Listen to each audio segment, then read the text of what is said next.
Well, Toastmasters and guests. Last week we had a table of topics, and that was freedom of speech because of 4th of July.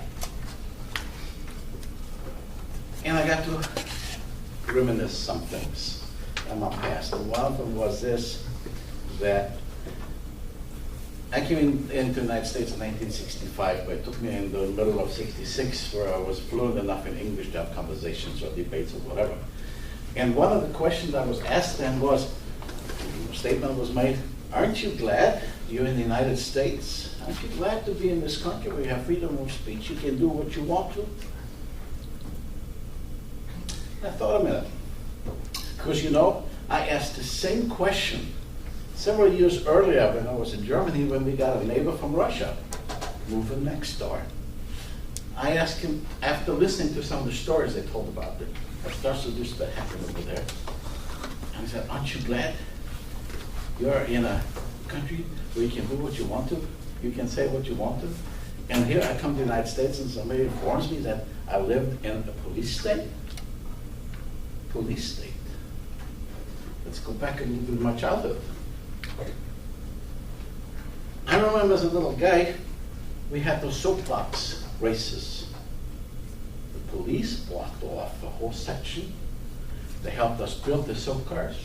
They put on the event, they stopped traffic, all kinds of things. And then we got awards from the police for the best soap car. Saturdays, police. I spent Saturdays afternoon with police at the local high school in a classroom because they were the heads of the animal preservation organization. There they taught us how to take care of your animals, what to watch out for. Not only about your animals, neighbors' animals, they also taught us about all the animals where we lived around in the woods. We had lots of woods where we lived. They taught us how to listen. We could tell what birds were singing. They showed us the tracks, if the animal were running, walking, stopping. Police, scared, not good yet. Shortly before winter, the police got the permits to go into those big estates, the baronial estates and big parks, that we, as kids, went in there and we collected chestnuts, acorns, bagged them, put numbers and dates on it. Because you see, in winter, the police organized for us to go out there in the woods and we feed them. We got there at 5 o'clock in the morning. On vacation. I was in Austria. We had one of those mountain cabins. We were in. At 5 o'clock in the morning, the border police came by, got us out of bed. Kids, scared? No. They took us on a path onto some rocks, and there we were sitting and they handed out binoculars, and we watched hundreds of deer cross from Austria all the way to Germany. Police state, right? Got a little bit older. I remember the first time I was drunk. I was a teenager, you know. You realize in my country you get drink. Drunk, you wobble down the street. We didn't have public transportation. The police comes up, stops next to me, grabs him, puts him in the back seat. Takes me home, gets my grandfather out, and he says, here is your son, $5. Charged him for cab fare. Make sure that nothing could happen to me walking home being drunk. Skipping school. You have school 6 days a week, you know, so you're entitled to skip on a Saturday. Which I did. But I was smart. I hid my school bag somewhere else where I was, and I was walking in part of the woods, but I ran, and I like to read. I ran out of, finished my book. I needed something else. So I had to walk to the school book, get a new book out, and guess, it was not a school book. I get the book out, and guess what? Police standing behind me. Somebody had broken in or did something, they were looking for the thief. It just happened that I happened to be in that area. So you look, in small towns sometimes are good because everybody knows everybody. And he says, what are you doing here? So, you know, I had to tell him I skipped school. He's supposed to take me to the school. But when he asked me who my grandfather was, my father was my grandfather, and I told him, I said, uh-oh. He put me in the car, takes me home, drives down to my grandfather's factory, and tells my grandfather. grandfather comes home and he looks at me and says, how the hell could you get caught?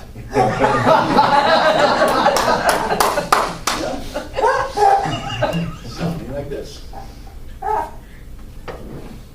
Rifle clubs, all kinds of things with the police. Did I feel that I was in a police state? No, I didn't, because I wasn't taught until I came to the United States I lived in one. We were more afraid of our parents, of our teachers, because those are the people we worked for in case we worked. Because they set the rules. As kids, we were told you can't do this, you can't do this, and yes, they did threaten us with the police occasionally, like the boogeyman, you know? If you do this, the police is gonna get you and all that stuff. Yeah. But, I'm gonna put this away, but I need the notes after all. He's keeping looking at me, he's not writing out the notes, waving him. So, we, from little up, we were told you cannot do this, you cannot do this, and we were punished. I remember coming home from school one time because I did something wrong. The teacher hit me. My grandfather hit me. So what I learned, don't tell anything. You know, don't tell me you did something wrong, and don't do it in school because you're gonna have a problem. Right? We have authorities. So as you have all these rules, and as you learn how not to do something, why would you be worried about doing something when you don't do anything wrong, right? So I never realized I was in a police state. So now I'm coming to the United States. And I'm asked, isn't this great? You can do what you want to. Well, I hate to tell you this.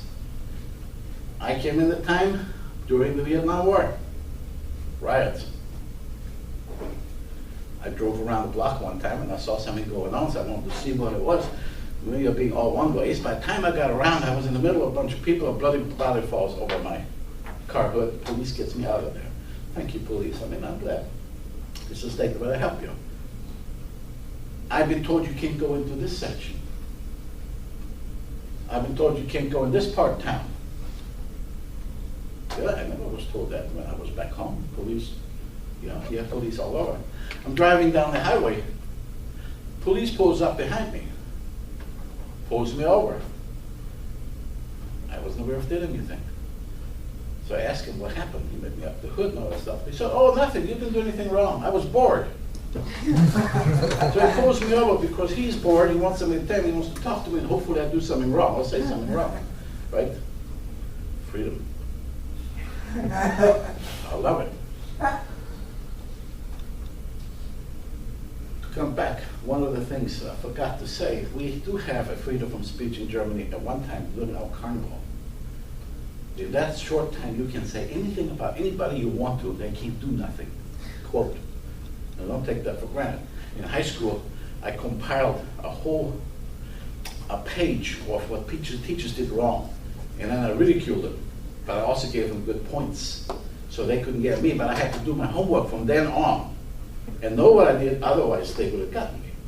Okay? Now over here, if I say something wrong, I need an attorney. Because somebody liable to sue me. Yeah, I can't make a compliment because it could turn out to be an harassment, freedom of speech. All right? I'm glad I'm in this country. Oh yes, I can do a lot of things, and I got away with a lot of things in this country too, but I have to be a lot more careful than I have to be in Germany. Yeah? So to do this here. So freedom of speech, I think what happens is what we need to do here is we got to give a little bit more authority to the parents, because these days, when the parents want to teach you something, the kids get the telephone, they call up, and they get you for child abuse. I mean, really, unless we change this from little on that we taught, then we don't have to worry about all this free speech and all this, because nothing is going to happen to you if you do the right thing. If you stay within the law, you don't have to worry about it. But over here, it's a little bit more tricky. Even dating is careful. You have to be careful. I went out with a young lady. She had 2 kids. I was about to get married. We went swimming and we played catch on the beach. And the next thing I know, the woman says, I saw how you touched my daughter. Yeah, that's the next thing I need. And so I got out of there. So really, action, freedom of speech, what you can do, I think it's very limited in this country. Don't let's be fooled, because even though the police knew everything in Germany about us, this country, there's nothing they don't know about you, thanks to the credit cards. Thank you.